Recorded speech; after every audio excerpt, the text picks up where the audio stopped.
తెలంగాణ రాష్ట్రానికి రావాల్సిన 3,50,000 మెట్రిక్ టన్నుల యూరియాను వెంటనే విడుదల చేయాలని డిమాండ్ చేస్తూ పార్లమెంటు ముందు ఎంపీలు బలరాం నాయక్, మల్లు రవి, చామల కిరణ్ కుమార్ రెడ్డి నిరసన తెలిపారు. ఇక తెలంగాణ రైతులకు యూరియా కొరతపై కేంద్ర ప్రభుత్వం నిర్లక్ష్యం చేస్తుందని ఎంపీ బలరాం నాయక్ ఆరోపించారు. స్వయంగా సీఎం రేవంత్ రెడ్డి, మంత్రుల తుమ్మల ఇప్పటికే కేంద్ర మంత్రులను కలిసి విన్నవించారని తెలిపారు. పలుమార్లు లేఖలు రాసినా స్పందించినప్పటికీ యూరియా కొరతను తీర్చలేదని మండిపడ్డారు. రైతులు తలమడలాడిపోతున్నారు. నాట్లేసినప్పుడు సీజన్ ఉన్నప్పటికీ కూడా, అదేవిధంగా మక్కాలు కూడా సీజన్ ఉంది. గౌరవనీయుల ముఖ్యమంత్రి గారు, అదేవిధంగా అగ్రికల్చర్ మినిస్టర్ తుమ్మల నాగేశ్వరరావు గారు వచ్చి కలిసి ఢిల్లీలో ఎవరికి నడ్డా గారికి కూడా కలిసి చెప్పడం జరిగింది.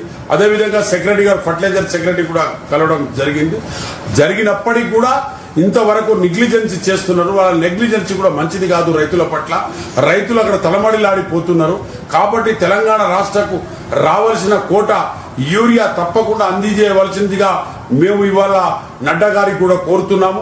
అదేవిధంగా ఇవాళ మధ్యాహ్నం 3 గంటలకు, ఈ రోజు 18th రోజు 3 గంటలకు సెక్రటరీ ఫర్టిలైజర్ సెక్రటరీకు ఆల్ ఎంపీస్ కలుస్తున్నాం. కలిసి తప్పకుండా మాకు రావాల్సిన హక్కు, రైతులకు రావాల్సిన హక్కును తప్పకుండా ఇవ్వాలి.